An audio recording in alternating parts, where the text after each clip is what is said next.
오늘 말씀의 제목은 여호수아 여전히 빛나는 사람, 여호수아 여전히 빛나는 사람이라고 하는 제목입니다.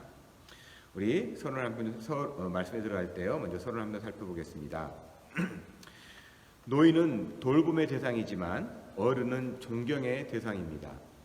동정을 받는 노인으로 사는 삶, 동감하는 어른으로 사는 삶은 주어진 삶에 어떤 반응으로 사는가입니다. 세상 안에서 하나님 나라를 바라볼 것인가, 하나님 안에서 세상을 바라볼 것인가의 차이입니다. 대략 한 10여 년 전 이전에 사역을 했던 큰빛 다운타운 교회 대학생들과 중국 은남성이라고 하는 중국 은남성의 수도라고 할 수 있는 곤명으로 선교를 다녀온 적이 있습니다. 중국의 운남성 이 곤명시는요, 중국 대륙에서 볼 때 중앙에 위치한 지역으로 한국에서는 벌써 꽤 오래전에 유명한 이 다큐멘터리가 하나 있었는데, 이 차마고도라고 하는 다큐멘터리가 시작되는 도시가 바로 이 곤명이라고 하는 도시입니다. 티벳이라고 하는 곳에서 소금을 얻기 위해 곤명에서 출발한 차 상단이 나귀에 차를 실어서 해발 5,000m가 넘는 이 옥룡설산을 넘어가는 장면이 아직도 제 기억에는 생생합니다. 이 곤명에 계시는 선교사님께서 비즈니스 선교를 지금도 아주 역동적으로 하고 계시는데, 그때 소개해준 차가 현대 소나타? 아니고요, 보이차라고 하는 차입니다. 보이차는 보통 이 생차, 잎을 따가지고 불에 덮어서 말린 차가 있고요, 숙차라고 하는데 또 다른 차로 이 숙차라고 하는 차가 있는데, 이 생차와 과정은 아주 비슷하지만 숙성을 시킨다는 차이가 있습니다. 그래서 생차의 맛은 강렬하고 상쾌하다면 숙차는 감미롭고 풍부한 향을 맛볼 수 있는 차입니다. 제가 아직 이 보이차가 아직 넉넉하게 있습니다. 혹시나 충분히 맛을 볼 수 있으니까요, 언제든지 방문하시면 맛을 보고 대접할 수 있을 것 같습니다. 제가 다방을 이야기하려고 이렇게 차에 대한 이야기를 하는 것이 아니라 이 숙차에 대해서 말씀드리려고 합니다. 숙차, 숙성시켜가는 차, 이 에이징을 거치면서 차 맛이 은은해지고 감미로워지는 것을 느끼면서 우리의 삶도 시간이 흐르면 흐를수록 은근하고 감미로운 삶이 되었으면 참 좋겠다라고 하는 생각에서 이렇게 말씀을 드려봅니다. 그래서 그런지 이 40년 이상 잘 숙성되고 보관된 이 보이차는요, 가격이 굉장히 상당합니다. 몇만 불을 훨씬 뛰어넘기도 합니다. 특별히 50년 된 차요, 숙성이 한 50년 된 이상의 그 보이차는 파는 상품이 아닙니다. 둘도 없는 친구에게 선물하는 그런 차라고 합니다.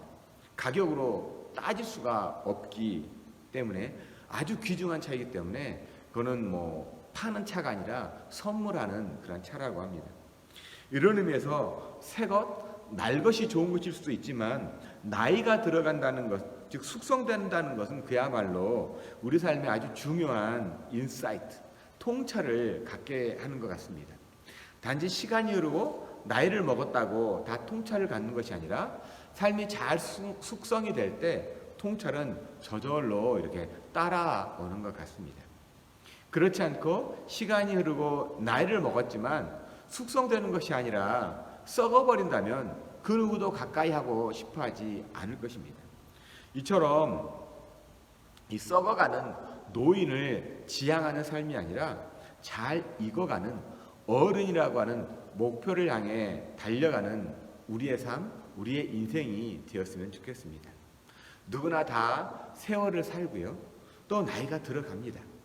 그런데 어떤 사람은 가까이 하고 싶어 하지 않는 사람이 있는가 하면 어떤 사람 곁에는 늘 함께하는 사람이 있지요.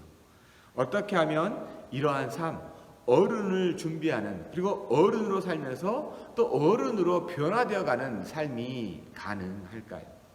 혹 이미 나이가 들어버렸다면 어른으로 어떻게 변화가 가능할까요? 성경은 늘 우리에게 아주 고급진 소망, 변화되어 살 수 있다고 말씀합니다. 그런데 그 전제 조건이 있어요. 우리가 어른으로 그렇게 숙성된 삶을 살아가는 데 있어서 전제 조건이 있다고 성경은 말씀하죠. 사람으로는 할 수 없지만 하나님으로서는 하실 수 있느니라 라는 이 조건 말이지요. 그렇다면 내가 노인을 지향하는 삶인가 아니면 어른을 바라는 삶인가를 어떻게 알 수가 있을까요? 이걸 곰곰이 묵상하면서 바라보는 삶, 즉 무엇에 가치를 두고 내가 바라보고 있는가 하는 이 가치관의 차이라는 인사이트를 갖게 되었습니다. 즉 세상 안에서 하나님의 나라를 내가 지금 바라보고 있는가 아니면 내가 하나님 안에서 세상을 바라보는가의 차이라는 겁니다. 여전히 두 발과 삶은 세상 안에서 있으면서 생각과 눈만 하나님의 나라를 바라보는 삶, 마치 죽은 삶. 교회는 다닌다고 하는데 나는 그리스도인이라고 하는데 여전히 세상의 옷을 입고 세상 방식으로 세상을 따라 살면서 교회 안에서 세상 방식을 적용해 가면서 어떻게 하면 내 삶에 도움이 될까? 세상의 방식을 가지고 세상 안에서 하나님의 나라를 바라보는 거예요. 어떻게 하면 내가 도움을 받을 수 있을까? 이것을 신앙생활로 착각하면서 하는 거죠. 특히 말도 통하지 않는 이 캐나다에서 교회에 가면 사람 만날 수 있고 도움받을 수 있을 것 같아서 교회 다니는 삶이 복음으로 사는 삶입니까? 아마도 이런 사람을 사도 바울이 보면 뭐라고 했을까요? 고린도서에서 말씀하고 있는 육신에 거하는 이 육신에 속한 사람일 뿐이라고 이렇게 말씀하지 않을까요? 교회 다니며 나이가 들어가지만 노인이 될 뿐인 거죠. 교회 다니면서 세월이 흘러가지만 그냥 노인이 되어가는 겁니다. 단지 섬김의 대상이 되어갈 겁니다. 섬김 받아야 하는 그런 존재가 되는 거죠. 하지만 반대로 하나님 안에서 세상을 바라보는 사람이요, 세상을 따라가는 삶이 아니라 오히려 섬김으로 정복해가는 사람, 사람들의 고민과 아픔을 가지고 하나님 안에서 풀어가는 그러한 사람이라는 거죠. 이런 분들은 세상 안에서 나이가 들어가지만 어른으로 사람들을 가르친 적은 없지만 가르침을 받았다고 감사하는 사람이 많다는 겁니다. 이분이 뭘 누군가를 가르치지도 않았고 누군가에게 뭐 양육하지도 않았지만 이러한 사람으로 인해서 말미암아서 내가 당신에게 감명을 받았습니다. 감사하는 사람이 많다는 겁니다. 이러한 사람을 성경은 온전한 사람이다 라고 말합니다. 오늘 말씀은 성경에 소개되는 이 온전한 한 사람이요, 나이가 들어가고 어른이 된다는 것이 무엇인지를 한 몸에 보여주는 인물에 대한 이야기입니다. 그 사람의 이름이 갈렙, 영어로 캘렙이라고 하는 인물이죠. 성경은 이 사람을 어떻게 소개하고 있을까요? 오늘 말씀 보니까 6절에 이렇게 얘기합니다.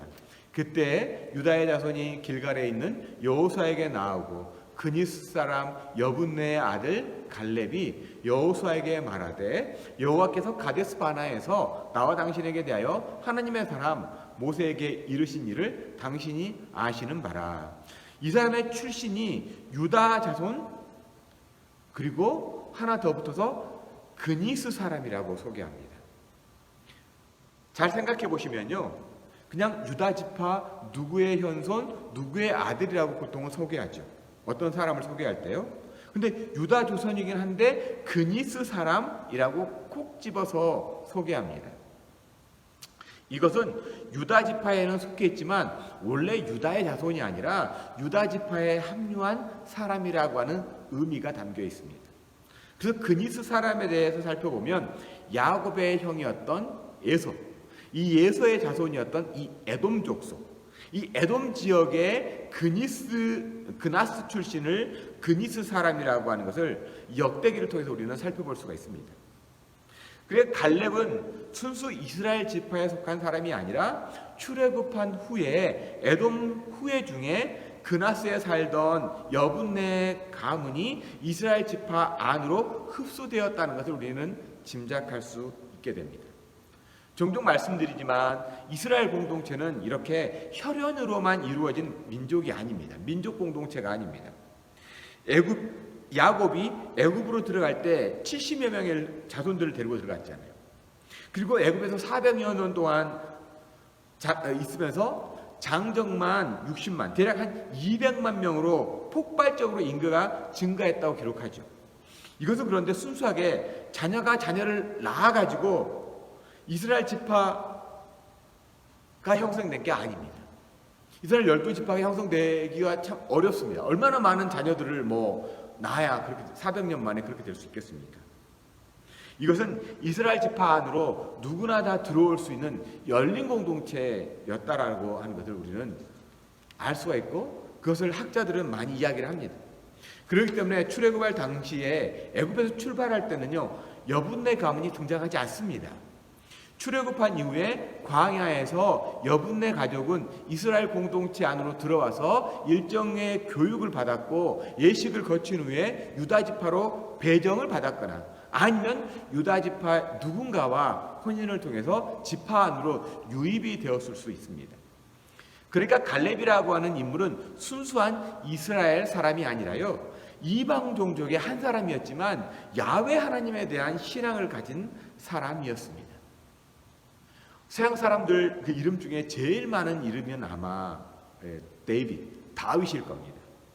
신약에서는 예수님의 사랑하는 제자였던 이 잔이라는 이름이 많죠. 자니, 잔, 굉장히 이름이 많습니다. 또 예수님의 수제자였던 이 베드로, 피터라는 이름도 굉장히 많죠. 피터, 잔, 데이빗, 그런 이름이 굉장히 많습니다. 이처럼 이 갈렙이라는 이름도 굉장히 많아요. 그런데 만일 갈렙이라는 이름의 히브리 원어의 의미를 안다면 아마 자녀들에게 이 이름을 쉽게 지어주지 못할 것입니다. 왜냐하면 이 캘렙은 히브리어로 개라는 뜻이 있기 때문에 그렇습니다. 개, dog. 누가 자기 자녀의 공식의 이름을 개라고 짓겠습니까? 성경에서요, 개를 표현할 때 호의적이지 않습니다. 특별히 사무엘하 9장에 보면 다윗에게 있어서 생명과도 같은 그 친구가 요나단이잖아요. 그 요나단의 아들 중에 숨겨진 아들이 아니라 도망가서 숨어 지내던 아들 중에 무비보셋이라고 하는 이 절림발의 아들이 있었습니다. 다윗이 나중에 수소문해 가지고 이를 왕궁으로 데려옵니다. 그럴 때 무비보셋이 자신을 이렇게 얘기합니다. 죽은 개와 같은 나를, 죽은 개와 같은 나를. 성경은 이렇게 좋게 말해서 그렇지 일명 죽은 개 삑 같은 나라고 하는 의미있죠. 죽은 개 삑. 설교 시간이라서 이렇게 함부로 무슨 강아지 무슨 이렇게 개 자식이라고 하는 게 표현하기 좀 어렵습니다. 그런 의미예요. 신약에서도요, 이방 사람을 개로 취급하는 대목이 많이 나오잖아요. 한 이방 여인이 자녀가 병들었을 때 예수님께 다가와 고쳐달라고 했을 때 예수님께서 나는 내 자녀들에게 버림받았다라고 했을 때 이 여인이 얘기하잖아요. 개들도 주인의 상에서 떨어진 부스러기를 먹습니다. 이렇게 나는 천박합니다. 그럼에도 불구하고 은혜가 필요합니다라고 말할 때 이 개라고 하는 표현이 나옵니다. 성경에서 그래서 개라고 하는 건 결코 우호적인 표현이 아닙니다. 얼마 전 한국에서 그 뉴스에서 뜨거웠던 이 사과는 개나 줘버려. 이 개사과 나오지 않습니까? 그 개에 대한 의미처럼 굉장히 부정적인 의미가 담겨 있어요. 그러니 이 개라는 이름이 갈렙이라는 것을 알면 쉽게 이름을 지어주지 못할 거예요. 그래서 이방 사람으로 이름도 변변하지 못한 인물, 이 갈렙이라는 사람입니다.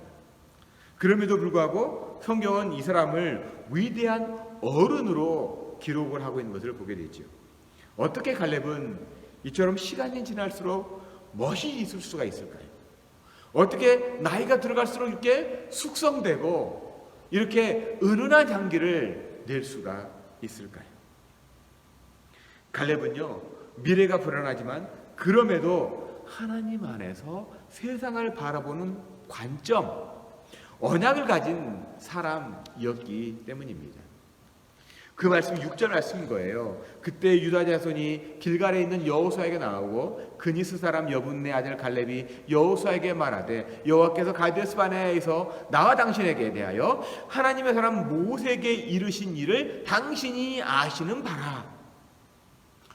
그때 여호수아가 땅을 분배하는데 유다 자손들에 대해서 이제 분배를 시작할 그때예요. 그때 여호수아가 땅을 분배할 그때 갈렙이 여호수아 앞에 탁 나가는 겁니다. 그래서 여호수아에게 이복의 친구 45년 전 기억하는가? 가데스 바네에서 자네와 내가 모세에게 보고했던 그때 말일세. 그렇게 말하고 있는 거죠. 여러분도 아시는 것처럼 출애굽했던 이스라엘 백성들이요 얼마 후에 가나안 땅 접경에 도착하게 됩니다. 이때 모세는 바로 가나안 땅으로 전진하는 것이 아니라 미리 그 땅을 살펴보기 위해 정탐꾼 12명을 뽑아가지고 그 각 지파의 대표 한 사람씩 12명을 뽑아가지고 보내게 되죠. 그리고 40일 후에 가나안을 두루두루 살펴본 이 정탐꾼들이 돌아와서 보고를 합니다. 근데 이때 두 종류의 보고가 나뉘게 됩니다. 여호수아와 갈렙은 저들은 우리의 밥입니다. 마땅히 정복할 수 있다고 이렇게 보고를 하죠. 근데 나머지 10명은요 그 땅은 장대한 아낙 자손이 살고 있는 땅이다. 아마도 그들이 우리를 보면 메뚜기처럼 느꼈을 것이다 라고 보고를 합니다. 이로 인해서 이스라엘 백성들이 간담은 녹아내렸다고 그리고 소고동이 일어났다고 이렇게 성경은 이야기합니다.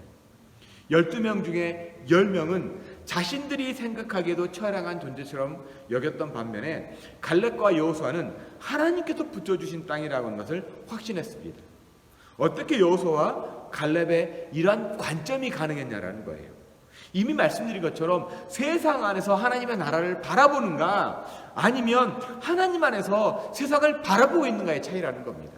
10명은 세상 안에서 하나님의 나라를 바라봤다면 갈렙과 여호수아는 하나님 안에서 세상을 바라보는 관점의 차이, 가치관의 차이라는 거죠. 그리고 지금까지 45년 동안 한결같은 마음으로 가나안 땅을 바라보았나라고 고백하는 대목이 오늘 말씀 7절 내 나이 40세 여호와의 종 모세가 가데스 바네아에서 나를 보내어 이 땅을 정탐하게 하였으므로 내가 성실한 마음으로 그에게 보고하였고 이 성실한 마음으로 모세에게 보고했다. 즉 여호수아 당신이나 나나 하나님 안에서 그 땅을 바라보니까 하나님께서 주셨음을 확신했잖아. 그래서 우리는 그렇게 보고했던 것이지. 그리고 다른 친구들은 같은 땅을 봤지만 사람들을 삼켜버릴 땅이라고 보고했던 것이잖아. 어떻게 동일한 상황을 보고 이렇게 다르게 판단을 할 수 있었느냐는 거예요. 바로 가치관, 어떻게 보느냐의 차이라는 겁니다. 분명히 하나님은요 이스라엘 모든 이들을 향해 가나안 땅에 대한 하나님의 약속을 받았습니다. 그럼에도 불구하고 세상 안에서 인간적인 판단과 불신의 눈으로 보았기 때문에 언약의 땅, 축복의 땅을 두고 사람 죽일 땅이라고 악평을 했던 것이고요. 이로 인해서 8절 말씀처럼 이스라엘 백성의 간담을 높게 하는 결과를 빚게 된 겁니다. 즉 눈에 보이는 세상 안에서 지금 벌어지는 현실 안에 붙들려서 우리는 안 돼라는 틀에 갇혀버린 거죠. 그래서 정작 중요한 하나님의 약속을 까맣게 잊거나 무시한 겁니다. 하나님의 약속을 무시해버린 거예요. 이로 인해서 결국 하나님의 징계로 끝끝내 광야에서 다 죽는 결과를 초래하고 만 것이죠. 그러나 갈렙은요, 나는 내 하나님 여호와께 충성했다라고 자신을 증거합니다. 여기서 충성했다고 할 때 충성은 어떤 의미일까요? 여기서 충성은요 히브리어에서 아주 드물게 사용되는 표현으로 to be full, to fill, 가득히, 빈틈없이 바짝 붙어 따르다라고 하는 의미입니다.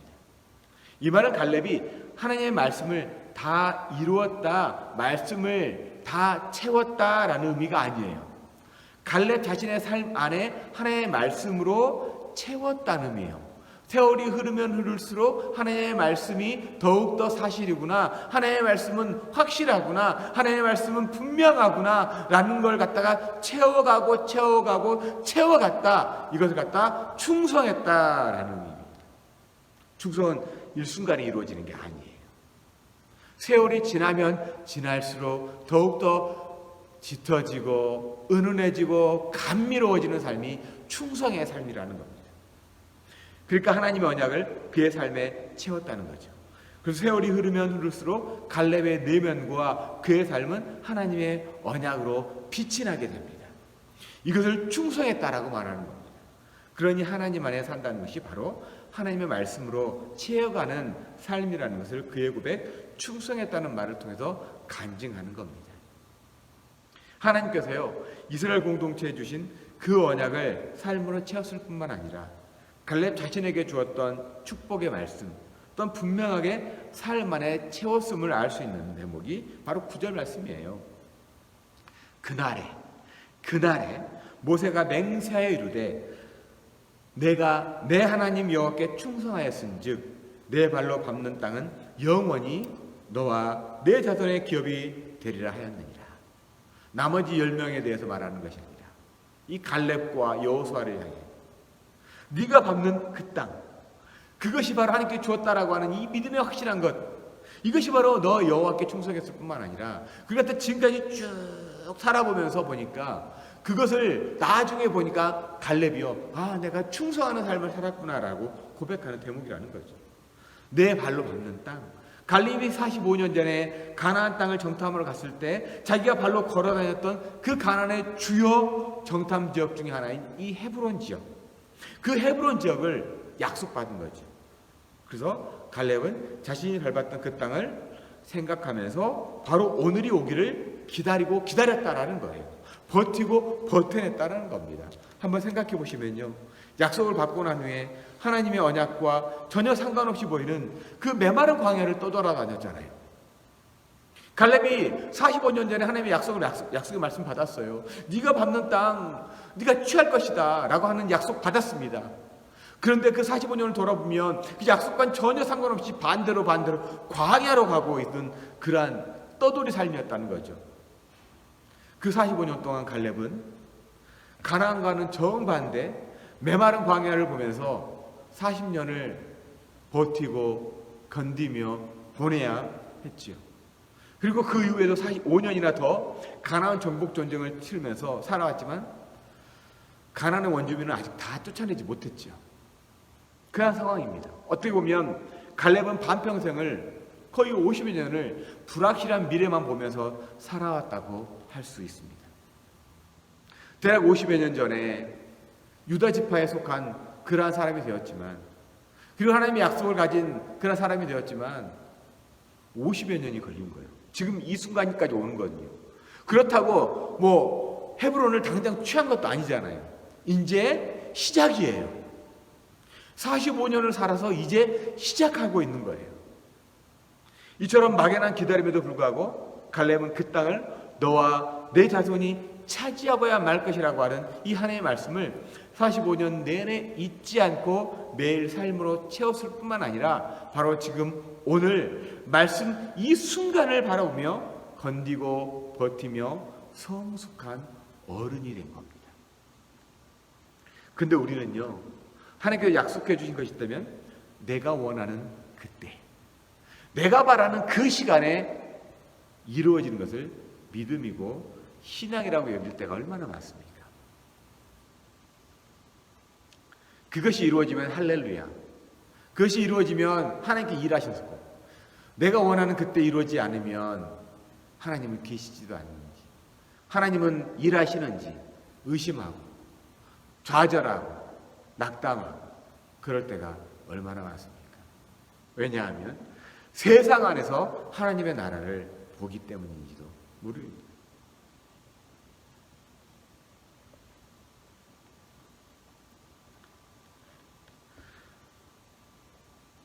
(45년) 전에 직접 봤고 눈으로 봤던 가나안을 당당 취한 것이 아니라 그 긴 여정을 힘겹게 살아왔지만 하나님께서 약속해 주셨기에 그 약속받은 사명이 이루어지기 전에 결코 죽일 리 없다고 하는 사실과 이제 그 약속, 그 언약이 이루어지는 때라는 확신으로 여호수아에게 이렇게 말하는 거예요. 여호수아, 당신 그때 들었지 않소? 그 언약을 이행하기 위해 비록 내 나이가 85세지만 자네 앞에 나왔다네. 여호수아, 자네가 스스로 늙었다면, 그래서 아무런 힘이 없을 것 같다면 다른 부족에게 그 땅을 넘겨주지만, 여호수아, 자네가 여전히 싸울 기력이 있다면 나는 더욱더 강건하니까 들었다는 약속대로 이행을 해주게 라고 하는 말과 같습니다. 여러분, 이 갈렙의 삶을 통해서 우리가 바라볼 수 있는 것은, 신앙은요 결과가 아니라 과정이라는 고백이에요. 그 지난 40년 동안의 광야 생활 가운데 자신의 생명을 지켜주시고 더욱이 정복전쟁하는 동안 수많은 그 전투 현장에서 생명을 살려주신 것에 하나님의 말씀대로 나를 생존케 하셨다라고 간증을 하는 거예요. 이게 과정이라는 겁니다. 우리는 자꾸 뭔가 이루어지고 뭔가 손에 붙들렸을 때 신앙이 좋아질 것 같지만 아니요. 그 이루어가고 있는 그 시간 속에서 견디고 버티면서 하나님의 일하심을 보고 있는 것이 신앙이라는 겁니다. 그것이 믿음이라는 거예요. 그것이 숙성의 과정이고 더욱더 감미로워져 가는 과정이고 달콤해져 가는 과정이며 많은 사람들에게 영향력을 펼쳐가는 과정이라는 거예요. 뭔가 이루어졌기 때문에 영향력을 내는 게 아니라는 겁니다. 과정이에요. 이처럼 갈렙이 이야기하는 것은요, 이미 말씀드렸던 것처럼 가나안 땅 분배는 모든 촌락을 다 점령하고 나눈 분배가 아니라 이스라엘 연합군이 가나안의 중요 도시, 주요 거점을 정복한 후에 분배받은 촌락까지 모두 정복하는 그런 방식이에요. 마치 2차 대전에서 일본이 항복했다고 해서요, 동남아의 그 수많은 섬들에 숨어 있었던 흩어졌던 일본의 잔재 세력이 항복하지 않고 저항했던 것처럼 갈렙에게 주어졌던 그 약속된 땅 헤브론 산지도 정복되지 않는 지역입니다. 이게 정복하려고 시작하는 거예요. 그런데 더욱이 그 땅은요, 아낙 사람 정탐꾼들의 보고에 따라서 정탐꾼들이 두려워했던 바로 그 거인족이 살고 있는 그 땅, 성읍들은 크고 견고한 촌락이 있는 그 땅입니다. 저는요 개인적으로 아직 젊다면 젊고 나이가 들었다면 들을 수 있는 이 50대 초반입니다. 그래서 그런지 노년의 삶에 대한 유튜브 강의나 책을 주로 접하고 있습니다. 그래서 건강에 대해서 보면요, 우리의 신체적인 건강에 대해서 보면 많은 팁들이 나이 듦을 인정하라라는 내용이 참 많습니다. 만약 여전히 젊다고 여겨서요, 무리하면 다치기 쉽다는 거예요. 또한 다쳐도 쉽게 아물지 않고 더디 낫는다라고 많이 이야기합니다. 그러니 내가 나이 듦을 인정하라는 겁니다. 또 삶은 가볍게 하라는 충고가 굉장히 많습니다. 또 마음은 여유를 가지지 못한다면 나이가 들어가는 것이 아니라 철부지 노인이 된다는 것을 주로 이루는 그런 강의들인 것을 듣고 이렇게 또 보게 됩니다. 여기에 저는 개인적으로 많이 움직이라고 말씀드리고 싶어요. 이런 분들의 이 많은 종합적인 이 인포메이션, 이 데이터와 인포메이션을 종합해 보면 저는 많이 움직이라고 말씀드리고 있습니다. 건강을 위해서가 아니라 주어진 삶과 목적과 여유를 즐기기 위해 움직여야 한다는 겁니다. 기도하기 위해 움직여야 하고요, 재정적인 여유를 갖기 위해 움직여야 하고 맡겨진 사명을 위해 움직여야 합니다. 즉 행동하는 어른이 되어야 한다는 겁니다. 뒷방 늙은이, 입 노인이 아니라 찾아가고 만나고 듣고 배우는 어른이 되기를 개인적으로 제 자신을 간절히 바라봅니다. 나이가 들어간다는 건 누군가가 찾아오는 걸 기대하는 것이 아니라 직접 찾아가고 만나고 듣고 배우는 사람이 어른이구나 하는 거예요. 그런 의미에서 나이가 들어갈수록 누군가 찾아와 주기를 바라는 것이 아니라 직접 찾아가 듣고 또 배우는 시간을 더 여유롭게 가져야 한다는 겁니다. 갈렙은요, 자신에게 주어진 약속을 자녀들 또 자녀 손들이 이루어지기를 입으로 하지 않았어요. 그는 직접 믿음을, 자신의 신앙을 행동으로 옮겼다는 겁니다. 그 말씀이 바로 10절 11절 말씀 아닙니까? 이제 보소서 여호와께서 이 말씀을 모세에게 이르신 때로부터 이스라엘이 광야에서 방황한 이 45년 동안을 여호와께서 말씀하신 대로 나를 생존하게 하셨나이다. 오늘 내가 85세로 돼 모세가 나를 보내던 날과 같이 오늘 또 내가 여전히 강건하니 내 힘이 그때나 지금이나 같아서 싸움이나 출입에 감당할 수 있으니. 이 말은요 단순한 근자감이 아니에요. 여전히 내가 강건하다, 삶으로 살아온 신앙이다, 지금까지 입으로 살지 않고 온 몸과 마음으로 살았다는 이 고백이에요. 그러면서 11절 그날에 여호와께서 말씀하신 이 산지를 지금 내게 주소서. 그날에 말씀하신 것 지금 내게 달라는 거예요. 당신도 그날에 들었지 않소? 그곳에는 아낙 사람이 있었고 성읍들은 크고 견고하지만 여호와께서 나와 함께 하시면, 여호와께서 지금 나와 함께 하시면, 지금까지 함께 해주셨던 그 하나님이 지금 함께 하시고 또한 그 땅을 정복할 때 그 함께 하시면 내가 여호와께서 말씀하신 대로 그들을 쫓아내리이다. 자신의 삶이 하나님과 동행하는 삶이었다, 이것이 내 힘이다 라는 고백이잖아요. 겉모습은 비록 백발이 되고 주름은 깊게 폈을지 모르지만 하나님 안에서 세상을 바라보는 그 마음, 그 기계가 비록 개라고 하는 이름의 뜻을 가진 갈렙이지만 수많은 사람들이 자기의 자녀의 이름을 갈렙이라고 부르기를 원하는 지금 이 세대, 이처럼 살기 원하는 거예요. 갈렙은요 자기 자신을 향해 하나님께 충성했음을 삶으로 증명했고, 성경은 이러한 갈렙을 향해 어떻게 평가하고 있습니까? 14절 말씀이요. 헤브론이 그니스 사람 여분네 아들 갈렙의 기업이 되어 오늘까지 이르렀으니 이는 그가 이스라엘의 하나님 여호와를 온전히 쫓았음이라. 이스라엘 하나님 여호와를 온전히 쫓았습니다. 그 땅을 차지했다, 그 땅을 가졌다가 그에 대한 평가가 아니잖아요. 하나님을 온전히 쫓았다라는 게 그 사람의 평가잖아요. 이러한 삶에 대해 시편 92편을 쓴 시편 기자는 의인이라고 부르는 겁니다. 그러면서 14절과 시편 92편 14절 15절에 그는 늙어도 여전히 결실하며 진액이 풍족하고 빛이 청정하니 여호와의 정직하심과 나의 바위 되심과 그에게는 불의가 없음이 선포되리로다. 하나님의 나라는 노인을 위한 나라가 아닙니다.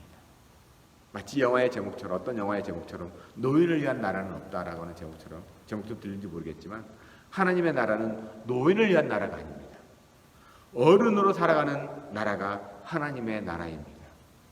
링크교회가 이러한 어른으로 가득한 교회가 되기를 저는 소망합니다. 각자의 주어진 사명을 묵묵히 이루어가며 익어가는 성도들로 풍성한 교회, 두세 사람으로 이루어진 공동체라고 할지라도 하나님의 뜻이 온전히 드러나는 교회, 하나님 안에서 세상을 바라보는 성도들이 이 산지를 내게 주소서라고 약속을 따라 당당하게 요청하는 교회가 되기를 저는 소망합니다. 이를 위해 우리 앞에 한 주가 놓여 있습니다. 나이가 젊어도 사명이 없다면 노인이지만, 나이가 들어도 맡겨진 일이 있고 삶이 있어 마음이 뛴다면 어른입니다. 한 주가 기대가 됩니까? 한 주가 정말 하나님의 말씀 가운데서 하나님의 말씀으로 세상을 바라보며 어떻게 살아갈까? 이것이 기대가 됩니까? 어른입니다. 갈렙이란 이 천한 이름이지만 충성됨의 상징이 된 것처럼 죽은 개와 같은 존재이지만 말씀으로 찾아오신 예수 그리스도로 말미암아 의인이라고 불러주신 하나님 아버지의 됨을 확신하고 확신해가는 저는 신앙을 갖기를 저는 소망합니다. 성경에는 그런 인물들이 굉장히 많이 나오죠. 특별히 로마의 개라고 불렸던 세리, 신약에 보면 로마의 개들이라고 불렸던 이 세리들이 나오잖아요. 역사 속의 민족의 반역자로 이름도 없이 아무것도 없이 사라져버렸을 이 사람 마태, 그 사람을 예수께서 찾아가셔서 만나주시고 사명을 주셔서 복음서를 기록하는 어른으로 남게 하십니다. 불리는 이름보다 더 중요한 것이 바로 삶이라는 거죠. 그 삶으로 하나님을 드러내는 존재가 그리스도인이에요. 찾아와 주신 예수 그리스도, 만나셨습니까? 그 삶으로 하나님을 드러내는 존재이십니까? 그리스도인입니다. 그 사람이 바로 그리스도인, 성도입니다. 사람의 의지보다 더 강한 하나님의 사랑 안에서 세상을 바라보는 어른으로 살아내는 우리 링크교회가 되기를 간절히 소망합니다. 우리 앞에 주어진 시간을 우리는 어떤 관점으로 살아가겠습니까? 세상 안에서 여전히 하나님의 나라를 바라보고 교회를 왔다 갔다 속은 날마다 후패해져가는 명목상에 육신에 속한 그리스도인이 되기를 원하십니까? 아니면 하나님 안에서 세상을 바라봄으로 주어진 사명을 이루어가는 하나님의 사람으로 어른으로서 삶으로 농익어가기를 원하십니까? 우리 앞에 주어진 삶을 숙성해가는 저와 여러분, 하나님의 말씀으로 묵묵히 익혀가는 저와 여러분이 되기를 주님의 이름으로 간절히 축원합니다.